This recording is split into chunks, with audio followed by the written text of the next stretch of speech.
Hey, everybody. Welcome to the Skeptic Hangout, the place where we sit back, relax, and chit chat about intriguing and sometimes controversial topics through the lens of skepticism. With us today is Richard Gilliver from Skeptic Takeout, Laura McGee from Unapologetically Me, and Richard Gill from the Yorkshire Atheist. We have back with us for the second week in a row our special guest, Josh Etner from the Bloody Good Film Podcast. Today, he's back. Today, we'll be talking about faith healers. So, grab your English tea or your lavender latte and join us as we delve into whether or not the putting of hands on a person or the saying of prayers can really, in fact, for surezies, cure ailments. This is episode 40, Faith Healers.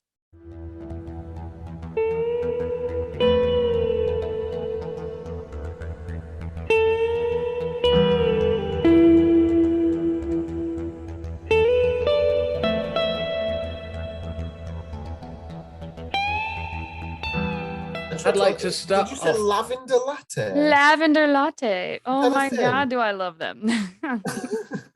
It's funny because I was going to start off with the tea comment as well, and I want to ask Gil how many fucking Doctor Who mugs he has. Right, hang on. So I've got the actual TARDIS here with the little lid, but the lid is like it's superfluous. I don't know what purpose it serves apart from completing the thing. Drink hot, maybe. And this is only the two, just the two. Just the two that you know of.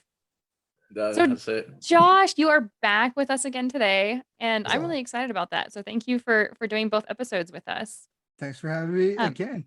And suspiciously wearing the same shirt as last week. How that happens. I got to change for a whole week. Yeah. Right. But looking a little I'm glad to be on this episode because it kind of almost corresponds with the last episode I recorded with you guys about angry atheists, because faith healers piss me the fuck off, because these are people, the majority of the time, I think they know that they're giving bullshit treatments. Like a lot of times they're known for like using like fake organs or something for when they've taken out a tumor from somebody. It's all show. It's been like James Randi has definitely put some of these people out in the open as being fakes, and still people come to him because they want to believe so hard. This definitely, I think this is a justified angry atheist when I hear about this, but it definitely pisses me the fuck off. Oh my God. We talked about, didn't we, how like, lots of people, we don't necessarily think that they're lying to people on purpose because they just sort of believe what they believe. But this is one of those, like you said, just one of those things where I find it really difficult to think, oh yeah, this person is just like legitimately saying the things they believe. Like, it does feel like a lot of the time there is just a big load of con artists just trying to get money out of people, or trying to, whatever the sort of malicious reasoning behind it. I find it really hard to believe that they are genuine in their pursuit of, healing. There are some people that put like way out there subjects, like people that do the cold reading for psychics and they believe they can talk to the dead. I believe some of those people have good intentions and they don't realize that they're doing cold reading. It's just something that they naturally grew into through being an empathetic person. It's really hard to believe that you're putting fake tumors out there for people, that you're pulling out of people, and you believe that you're actually doing something of substance. Yeah, so that is where faith healing versus something that's a little bit more innocuous, like just prayer. Like if your neighbor's just praying for you, like, oh, I heard you were sick, I'm praying for you, right? That I still put that in the realm of faith healing, but it almost needs to be separated, because you're right. When you're talking about like your neighbor praying for you, they may legitimately believe that they are doing something good. They're convinced that prayer works. But when you're talking about somebody who gathers data on people beforehand, or who uses fake organs, or has some sort of parlor trick up their sleeve, for damn sure that they know that they're full of shit. I just wanted to talk about not experience of this directly, but just talking about my days in the innocuous boring Church of England. When I was a Christian, I saw faith healers like the sorts that we're talking about, the big sort of showy, hand on the forehead, fainting to the ground or whatever. I saw that when I was a Christian as a big load of bullshit. And I never gave it any credence whatsoever.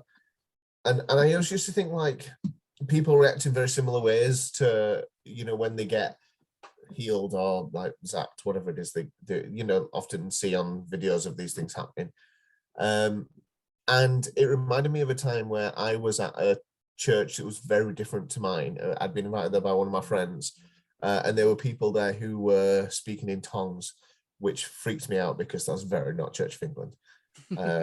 And the like minister at the front was like drawn to me because he knew I was new there, so obviously needed to make a big deal out of me, and was like, I can sense that the gift of tongues is in you or whatever. And I think I like for about 10 seconds like pretended to talk in tongues because like he was like very much pressuring me and everyone was looking at me and it had already been done. I mean, I literally never went back there, but I can understand why in those situations people might conform to a very specific way of doing these things because they know the process, the sort of layout template of what these things look like. But I think, you know, if faith healing is a viable way of treating people's medical ailments and things, like we would know more about it in scientific literature, in, you know, like there would be documented recorded cases of people having been miraculously healed that cannot be explained in like legitimate sort of arenas. Do you think like the people that go up there, a lot of them are they kind of believe what they're going into, and then when they get the hands put on them, they faint or whatever. I still think a lot of them aren't being showmen about the people getting their hands put on them, not the preacher or whatever. They believe something's happening, or if they don't feel something's happening to them, they feel that there's something wrong with them and they got to fake like something's happening with them because they believe so strongly that if they're not feeling like they're getting healed, that they're in the wrong, not the guy laying the hands on them, because they just saw 3 people faint in front of them. And obviously this guy has some powers, so they got to faint so that they don't get singled out as part of the fake flock. Yeah. And let's not forget that a lot of these people aren't like Richard, who've just gone along and for the first time. A lot of these people are indoctrinated all their lives from it. And when it comes to the age where it's their turn to go up and demonstrate these abilities, I heard someone talking about this, and is it about 8 and 9 that you go up and you actually you stood with your friends and you all go through that may be wrong on that. Please correct me if I am wrong. But the peer pressure there, something that you've been brought up in a system, and you're there, and it's your turn to do it. It must be enormous to actually do that, and I can easily see why people believe that they have been healed in a lot of respects, whether they have or they haven't. I can see how they genuinely believe that they've been healed, but when they've been indoctrinated to that extent. Mm-hmm. So one of the first things I thought you were going to say, Jilliver, I'm a little disappointed that you didn't say it, actually, was what about our brains? Well, the shit. Yeah, our brains are shit, right? So, and there's all kinds of data out there on placebos and the effectiveness of placebo. And a lot of times that is temporary, right? Like you'll perceive a relief from pain, or you'll perceive that your symptoms have lessened or whatever. But a lot of times when you're talking about actual ailments, if you're talking about things like cancer or things that need to be medically treated, it doesn't magically cure those things, right? So I know I used, like James Randi that Josh brought up, like I used to love following him and his work, and I still do enjoy his videos. But he exposed like Peter Popoff, for example, and he would have people like who had a hard time walking, like back issues and stuff, get up and start walking, right? But what they don't talk about is the pain that they go through the next day, or the regression, um, or not to mention whether or not it's somebody who's just faking it. Like I'm not even gonna get into the paying people to fake these ailments, because I know that in some cases that has happened too, right?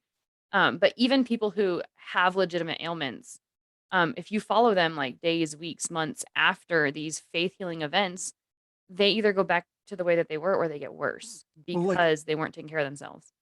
Plus, like adrenaline can do a lot for our body. Like in that circumstance, you're like really revved up. So like you may suddenly be able to walk on something that on legs that have been really painful for a while, just because you're so amped up. But then like right after the show's over, it's like, holy crap, my legs hurt like hell, because they didn't really cure anything. They just got you in a state of mind where you're going to go with the crowd and you're like feeling it. They got the music going. They know how to like manipulate people to get the kind of response that they want out of them. Yeah, let's talk a little bit about the dangers of this, because at the time of recording, and so bear in mind, this is like, we record 2 weeks in a row, so this is a couple of weeks ago. A friend of mine, she works with people with HIV. One of her clients who has come to her and said that they believe that they've been cured by God and they no longer want to take medication. That is the danger of these bullshit kind of beliefs being pushed on people, and our lack of skepticism in life. I said recently about skepticism. I think a lot of people, when we talk about skepticism, a lot of theists and things think it's like a bit of a dirty word, and like think it's weaponized. It's not something that's weaponized. It is the basic fact of things that we're not very good at thinking. Our brains are in fact shit when it comes to skepticism.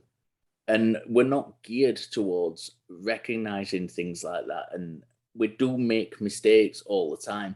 And if we don't guard against things, we are prone to falling for a whole array of bad things that can overtake us and make things bad for us in our life.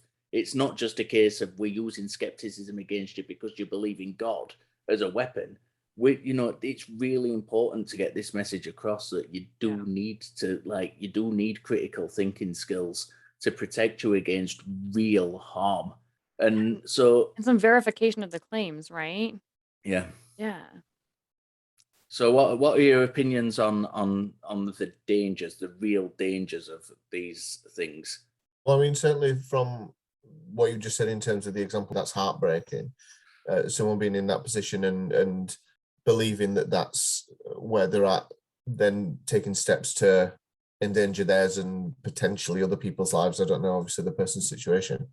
I think, obviously, Laura, earlier on, you talked about that sort of maybe distinction between the whole big flashy show of a healing versus just people praying for healing in people. Mm-hmm. And I think I mentioned before about, there was a joke when I was a Christian about someone in a sinking ship who was praying for help. No, God will save me.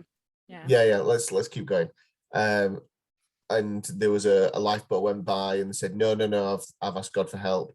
And I don't know, a ship passed by. No, I've asked God for help. And then they drowned, and God was like, I sent all this help.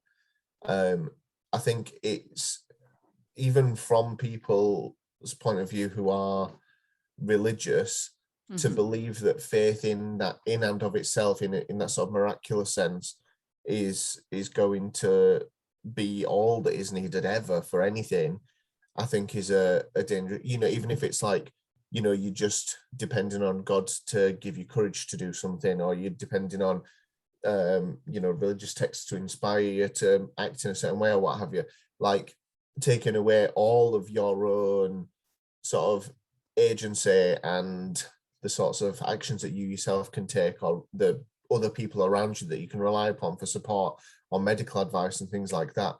I can't remember how to start my sentence, but like, even for theists and people who are, people of faith, God's not the be all and end all in your life. And that's a really dangerous thing to go down if you don't see your place in all of that.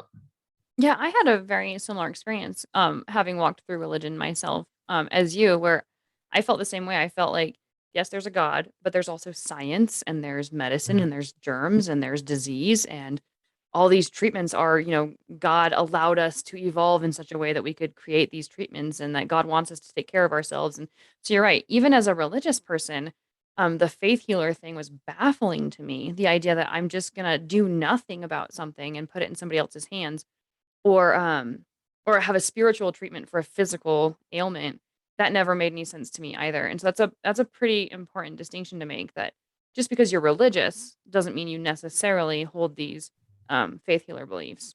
But Although, like I something said earlier, I do kind of lump in prayer with the faith healer. It's like faith healing light. What were you going to say, Josh?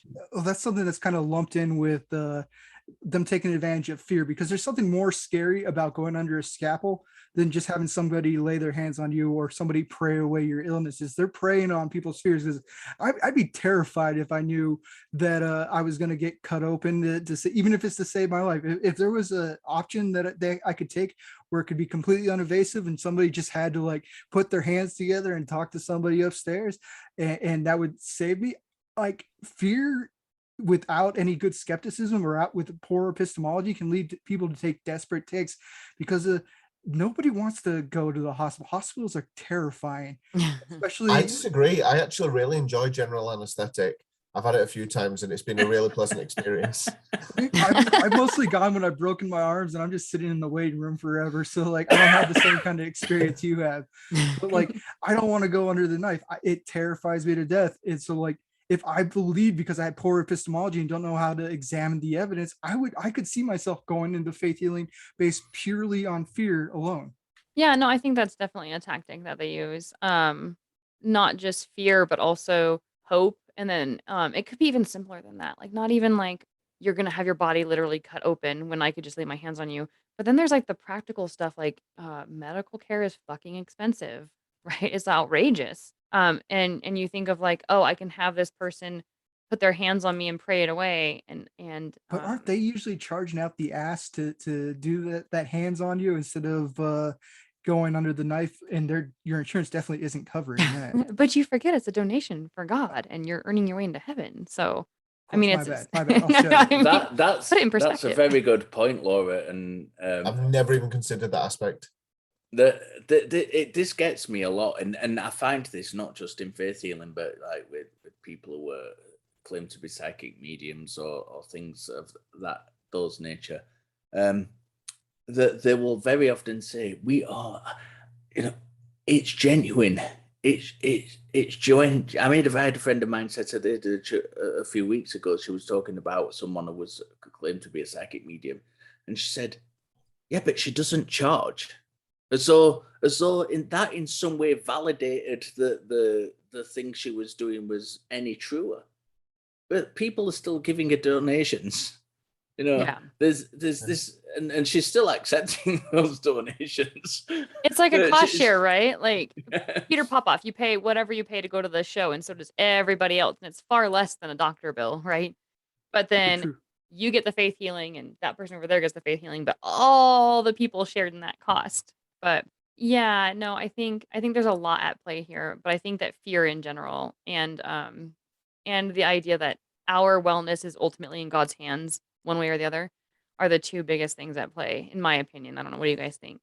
Well, you see that with the unvaccinated people, where it's like, if I'm gonna die, it's up to God. I can't fight it even with getting the vaccine. So I'm not gonna take this vaccine. I'm not gonna take this healthcare because I'm trusting so much in the Lord, kind of thing. And that's the same kind of thing that's being played in with faith healing as it is with that. It's just they trust so much in their indoctrination that they're not even willing to listen to answers about other things. Because with vaccinations, that they're coming in preconceived notions against it. They haven't, most of the time they're repeating the same debunk questions over and over again that everybody already has answers to, and somebody will answer it, and then a few days later you'll see that same person asking the same question like it wasn't just debunked. They go the same circles as faith healers on this kind of thing. Well, should we talk a bit more about the sort of current situation with COVID and stuff like that then after our commercial break? Let's do it. Off to commercial.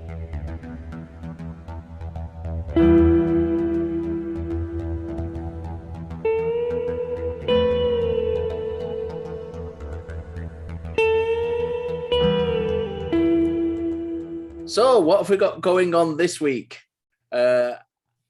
I have not got anything coming up this week, but I have got something coming up in the next few weeks, which is amazing, and I'm not going to tell you about it because I'm not allowed to. I've got a gagging order on. I think Josh knows. Gagging. I think not a Josh gag order, but gagging. Josh is one of the privileged few who does know, although he may have forgot because I did announce it a few weeks ago. But yeah, I've literally been told I can't announce anything yet, but it's so exciting. I'm so excited about it. But I will. I really hate it when people say, "I've got a big secret that I can't tell you," and now we're moving on. That's really annoying. That's me. It almost seems unfair. So let's just say, like, keep your eye out for Richard Gilliver over the next few weeks. Just do your daily YouTube search for Richard Gilliver and see what pops up. Is that what we're to do? I like that advertising. I got something coming up, but I'll never tell. You find out who your real fans are. I forgot where I was going. Laura, that's where I was going. Okay. That way. So I also have nothing coming up this week, but the following week, December 2nd, I will be on Secular Sexuality. So check me out there, live show. Call in, talk to us. We'll talk all things sexy talk. Josh. All right, Josh. and Josh, for not the you. Bloody Good Film Podcast, which I fucked it up for once, we're probably coming at the end of Thankful for Action November. We're going to go into the Christmas season. We will also have my birthday episode, the first episode of the month. Then we'll be going into Lethal Weapon versus Die Hard again. But Lethal Weapon, I know Mel Gibson sucks. I know he sucks, but it's a better Christmas movie. There's the fact that they drive through a Christmas movie, Christmas tree. They have Christmas Carol on it. Like, it's a Christmas movie more than Die Hard's a Christmas movie. So don't go wrong with your favorite movie. Should I watch them? Both. Yes, both. Yes. Watch both of them. They're both great movies. But Lethal Weapon's more of a Christmas movie than Die Hard. Then we will be going into Krampus, and finally we will be ending out with our 1-year anniversary with RoboCop versus Terminator 2 as the greatest action movies ever done. And RoboCop wins. He's too far up my sleeve. I got RoboCop up here to prove that he's the better action. It's the better action movie than Terminator 2, because RoboCop shoots somebody in the dick. Terminator, you can't compete with that. yeah, Terminator is like second fiddle to a little boy, and Linda Hamilton's badass, but he's third fiddle to a little boy and Linda Hamilton. Terminator is not the coolest action movie. Terminator 2 is not the biggest action movie versus RoboCop. We await your votes. Mr. Gill, I was going to ask you where people can go to find us, but I feel that I must address before we do that the fact that you've never seen Die Hard. I feel like I should sell you and get a new host. I was about to say, I question why he's on this show with us. It's your homework assignment. Do you know at least Die Hard? It's not like I've decided not to watch it. It just never happens to have appeared on my TV. I see my favorite Christmas movie, arguably my favorite movie of all time, is Muppets Christmas Carol, which doesn't really fit in your action movie segment. There's very little action goes on. Not action, it's not horror, Josh. So I've probably gone down in everyone's estimations just then. But I promise I will watch Die Hard this year. Yes. Before and after that, I will have gone to our Linktree page to make sure that I subscribe to our show on Spotify and on Stitcher, on Google Podcasts, Apple Podcasts, all of them just for good measure. Just in case you lose one of those apps and you need to sort of find Skeptic Hangout somewhere else, just, you're in an emergency situation and you've only got your old iPod Touch that you can only get to it. These situations happen. But as well, if you are in an emergency situation such as that where you need to get some Skeptic Hangout action, feel free to head over to our Facebook discussion group, where you can also find lots of interesting conversation, chit chat and chatter, specifically about episodes we do and other stuff as well. But that's all on our Linktree page. Remember, if you are dying, follow Richard Gill's instructions of what to do in an emergency. He knows what he's talking about. Yeah. Unless you happen to be stuck at a Christmas party at the top of a tower, because he won't know what to do then. Oh no! Having not seen the movie. Just keep your shoes on. That's all I gotta tell you, Jill or Gil. Richard, I also believe we have merchandise. We have merchandise, which is exciting. So there's the link to that on our Linktree page as well. You can buy cups and t-shirts and hats and bags, face masks, phone cases, mouse mats, clocks, like just loads of bits and bats, just with sometimes our faces with some quotes from the show with our logo on. You can literally do all your Christmas shopping just on literally every bit of it. This is where you need a little bit of American culture to advertise this better, because you should have come out like, I'm Crazy Jilly and I'm giving away so much crap for this amount of money. Like, you need a little bit of You've just got yourself a new job, son. So Josh just signed up to do our commercial from now on. You're doing like, okay, we got some mugs, some shirts, like you might want it. You can give or take. I was You gotta go ill-prepared with for the enthusiasm. job. I I looked was at the shop. ill-prepared. There's some good looking stuff on the shop. You gotta go with some enthusiasm on this shit, man. And on You've got all the that enthusiasm that I generally put out at any given moment. So Oh wow. All right. I'm So so sorry. after Gil's very public critiquing, let's get back to the show.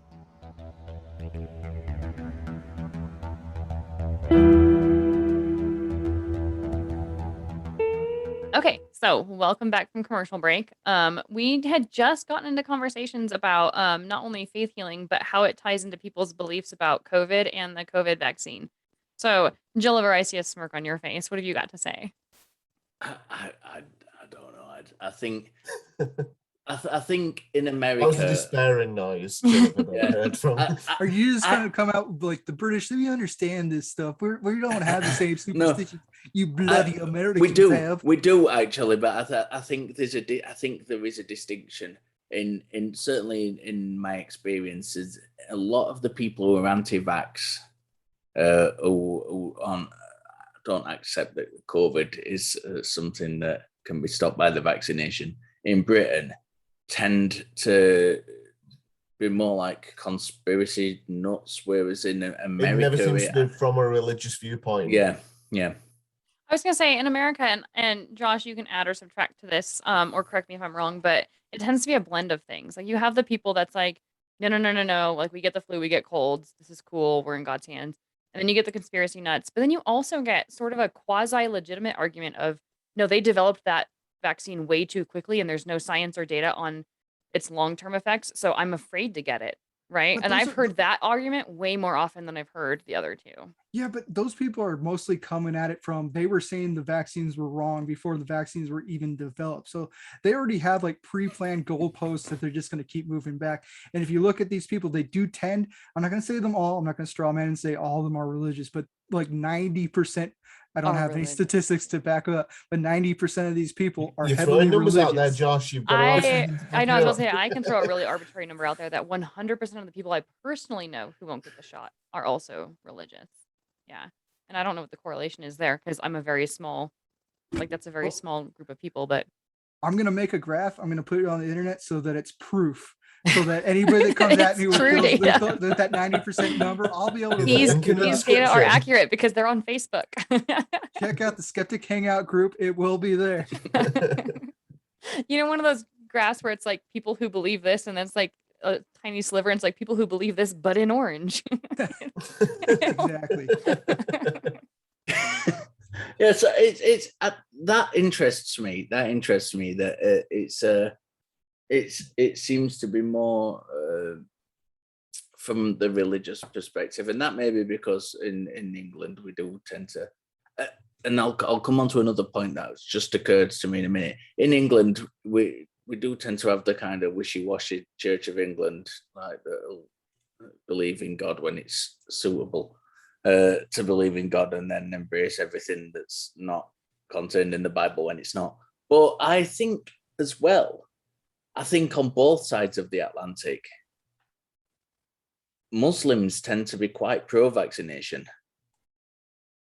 And it seems to be largely Christians on the American side that are anti-vax. So that's an interest. I'd love to see some kind of study and statistics around that. See, interesting. As I to was why that watching a is. thing recently about how, because there's lots of people identify as like evangelicals in America, and how there's like a big blending between the Christian identity of evangelical and the political identity of evangelical, in terms of that melding between the sort of right-wing Trumpism and that sort of Christian nationalism that sort of then clash.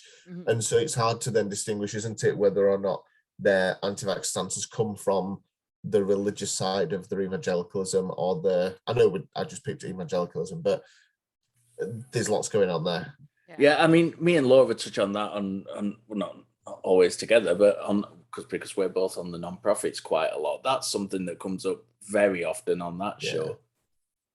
Yeah, I was gonna say, like, when we do say things like all the people that we know who are anti-vax are also religious, that is something, it's very ethnocentric and very, very locational, right? So that's one thing to keep in mind is like, we have these trends, and some are religious and some are cultural and stuff like that. But what you have specifically here in America is like this sort of blend between these religious communities and then politics and culture and history.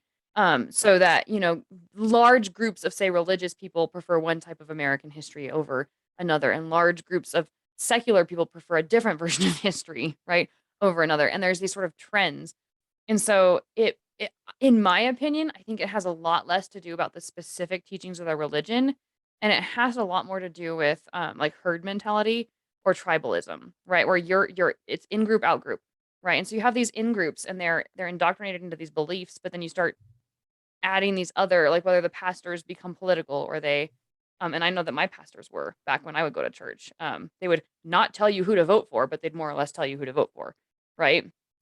So I think it has a lot to do with um, a lot of these extra things have been added into what we would maybe consider from the outside as like Christian dogmatic belief that have nothing to do with Christianity whatsoever. Do you think it's necessarily herd mentality, or it could be a combination of the two, herd mentality and poor epistemology that's coming up with these kinds of thoughts and this kind of ideology? Because if you're not taught how to examine the claims that are coming at you, you'll definitely go with the herd. But if you're taught how to examine this stuff, it might be a change. I guess both those things back each other up. I was going to say exactly that. A cycle of poor epistemology enables a herd to think in a certain way, and because there's that herd mentality, there's nothing that breaks that loop. Yeah, I think they're very intricately intertwined. Yeah, couldn't argue there. Yeah. I'm trying not to be. I'm used to be the guy that dominates on my podcast, so like I'm trying not to be that a-hole here. No, but please do. If you've got something to say it. That's why you're here. But we've definitely steered off of faith healing a little bit. But I like to. It's not like us to go down the rabbit hole. Never. We went down an entire rabbit hole. Did we not warn you about that, Josh, before coming on? Rabbit hole from America to China. We Bugs Bunnied that shit pretty hard. But let's get back on track. We got pretty far from faith healing, and Laura brought up really early on, and like I bulldozed past it because that's what I do, about the prayer as faith healing and just like individual homes. And like I'm wondering how much that affects people going to the hospital, because I had read a report on Reddit, which doesn't have too much substance, about a guy who refused to take his father into the hospitals because he didn't believe about hospital healing, but he was just praying for him to get better from obviously COVID, because we keep coming back to that rabbit hole. And like I'm just wondering how many people are avoiding even going to a faith healer and just going into like, I'll pray at home and everything will eventually get better kind of mindset. Yeah. So when Jill first starts talking about the dangers of these things, versus just the annoyance of it being wrong, right? Like there's real actual dangers. And I think you really touch on that. Like, so you talk about faith healing in the extreme version of pulling out like the bloody organs that are actually sheep organs, or the laying hands on people or things like that. You're talking about a very small percentage of people who are being impacted still negatively, and it's still horrible. But when you start talking about prayer, now you're talking about a much larger percentage of the population. It's very generic. It could be any culture that believes in prayer to a higher deity, right? Well, Hindu, Buddhism, I don't know if Buddhism does. I'm sorry, I meant to say Islam, but Christianity, like anything that encourages prayer. You have I had an aunt that my sister's now more religious, so she would have been okay with this now, but who told my sister that she basically had to go home because she had the flu and she wasn't praying for the flu to go away. So my aunt didn't know what to do for her because she could only pray so hard for her. So like she definitely, if she were to go to a faith healer, she would think that was fake, but just praying from her own home, she thinks that she can cure the flu, which obviously you get 100% success rate with that prayer, because flus are going to heal themselves within a couple of days. So like they get a little bit of confirmation bias when it cures something absolutely pedantic or boring like the flu, and then they think they can apply it to other illnesses in their lives. Yeah, but what about that like say 4-year-old child that gets the flu and also has complications and has like 104 fever, and their parents are praying it away and they end up dying, right? Those are the ones I think that should be taken away from their parents. That's when religion goes too far. I'm all for people having all kinds of rights and all kinds of beliefs, regardless of poor epistemology. But when it starts affecting children's lives, take them away. That's the problem with this scenario. Really, without being really like harsh and going down an unnecessarily dark route. I think if they die, they do get taken away from the parents anyway. Really? Yeah, They that's don't not- just leave them there? Like Jesus came back in 3 days. These parents aren't Jesus. You got to give them some time to pray hard enough. That kid could come back. It's in all seriousness. No, and I didn't mean to offend anyone there. Sorry if I did, but I'm offended. it's it's a legitimate problem, and it's one thing about us talking about in the West, but there are countries in the world where this kind of thing is like one of the main forms of healing, because bad ideas are that like ingrained in the culture and society, and that's sad. And so, like, if you have a look at somewhere like India, which has got a really good kind of a medical side for those who can afford it, it's got really good like doctors and things like that, and we've got a lot of Indian doctors in Britain who come over from India who come and practice for the NHS and work for the NHS and private healthcare over here. So India's got a really good healthcare for those who can afford it. And then there's just this massive swathe of people who can't, who are like reliant on these like bad ideas to try and get them through. And it's so painful to me to see that. Just to see it's people, people at the end of their life who've tried all the medical things, who out of desperation want to try something else and are paying money to charlatans to like try and achieve that. I find that really sad and painful to watch. See, that brings back thoughts I had about what Laura was saying before, and it made me consider, like, when I think of faith healing, I do think of it certainly in our sort of UK, US sort of situation. I do think of it as, generally speaking, more of an American phenomenon than a British one. And it made me think, is it because in Britain everyone can go to a hospital or to see a doctor without having to pay? Whereas there are people legitimately in America who are in dire situations, who are desperate for medical help and support that they just cannot physically afford. And that's just not a consideration that anyone in the UK has to even make. And obviously I'm not trying to turn this into a political campaign for universal healthcare, although that should be a given anyway. I mean, I assume we're all pro universal healthcare. Yeah, but no, but I think that there's a lot to be said here, because you don't even have to take America as an example. When you start taking poorer countries that don't have good, strong healthcare systems, faith healing skyrockets. Like Gilliver was just talking about, like in India, where it might not be something that is popularly used by the upper middle classes and upper class, but you get the poorer people who can't afford healthcare, and it just explodes there. Like that's where that whole organ thing is really popular, with the fake, what do they call it? Psychic surgery or something is what they call it. Where they extract the organ without cutting into the skin, and it ends up not actually being their organ. I think that you'll find that the less access to healthcare that people have, and this is just a speculation based on just what I've learned, that the more faith healing becomes a viable, realistic option for people. And it's really unfortunate. That's the one area where I will back off, like take the kids away when they're in like desperate straits and they don't have any other options. Like I know it's not going to do anything, but these parents are desperate and they feel like they have to do some kind of action for their kid. I can understand their poor epistemology and letting them do some kind of faith healing when they don't have the money for it. They don't have the infrastructure for it. It's definitely it's not going to do anything. But like I don't have any kids, but I feel like if I did, I would be like grasping at straws if I didn't have the money to be able to take care of them. And I might be able to, I might be able to fall to poor epistemology if I got desperate enough. Yeah, and then you take into account also like their education. Like we assume that because people in one nation are educated, that all people in one nation are educated. So you get some of these people who, like in America, I can't imagine an excuse for a person who's like, well, I didn't know we had doctors, right? Like I just can't really imagine that.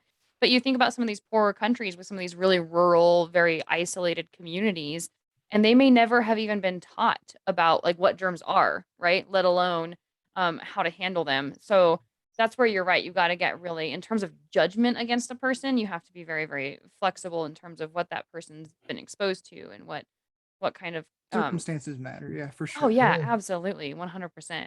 Yeah, there are countries in the world where people are still putting the stocks for being witches. We've got to accept that, superstition ingrained within culture is a really dangerous thing. So, and that I know we're kind of getting away from faith healing just a little bit, but we've only got a couple minutes left. So, do you guys have any final thoughts on just the topic in general, or a quick introduction of something new, just to kind of throw out there? I feel like the whole big faith healing, big show on a stage is cliched now. We need to move on to some more ground. I think we've been there, done that. I think I'm bored of that cliche. I'm being facetious. No, I think cliche still happens. Like people still fall for it. Like it's a cliche for a reason. Mhm. Yeah. I think it is just that thing of like Joshua was saying, if it's someone in an act of desperation and it's not physically hurting someone in any way, like fine. I just wish we lived in a world where people were not in such desperate situations. Yeah. But when it does come to, things where people are refusing actual medical treatment, which is viable and available, I just think it's absolutely devastating, and I can't imagine being in a position where that will be the choice I was making. But Oh, go ahead. Education. That's my final thought, Laura. Yeah, I'm going to give Josh the final thought, but I just have one quick final thought to tag on to what Gil was saying, and this is something I'm pretty passionate about. Is when you're talking about promising some sort of medical outcome or whatever, there's a reason why we have such rigorous processes in the medical community for what is and isn't a treatment. And I literally am passionately against churches, religious organizations, individuals at all being able to profit, advertise, do anything that is even remotely like a medical solution without going through the same exact rigorous stuff that the regular medical community has to go through. So I literally think that these people should be punished, jailed, shut down, held accountable, taxed, right? I think this is abhorrent and it should be outlawed. Yeah, that's my final thought. Josh, what's yours? I was just going to piggyback on Richard's or Gilliver's education thing. Like, you got to understand that education needs the infrastructure there. So we can't like get on everybody because they're not educated on these kinds of things. We need to be pushing for education so people aren't going for these kinds of miracle cures and stuff like that. We need the infrastructure to back this kind of stuff, because we don't want people falling for this stuff. But the way things are, there are communities where they don't have any idea of results other than this, of ways to fix this other than going for faith healing. Yeah. All right. Well, thank you guys for your final thoughts. They're really good. And thank you guys for all the conversation today. It was fun as always. And Josh, I really appreciate you joining us for both episodes. Thank you. I had a lot of fun. Thanks for having me. Yeah, and anytime you want us back on the Bloody Good Film Podcast, let us know. We got plans. We'll talk. I'll have my people get in touch with your people. Exactly. And those of you listening, thank you guys so much for listening. Don't forget to let us know how the new format goes. If you like it, don't like it, what your thoughts are. Doesn't mean we're going to listen, but definitely we want your feedback. Hit us up on Facebook if you've got more to say on any of the issues we've discussed around faith healing. And yeah, just thank you for joining us, and we'll catch you next time. In the meantime, we are Laura, Richard, and this has been Skeptic Hangout. Until next time, keep questioning, interrogate your beliefs, drink beer, stay stay skeptical. Awesome. All right, see you next time, guys. Bye.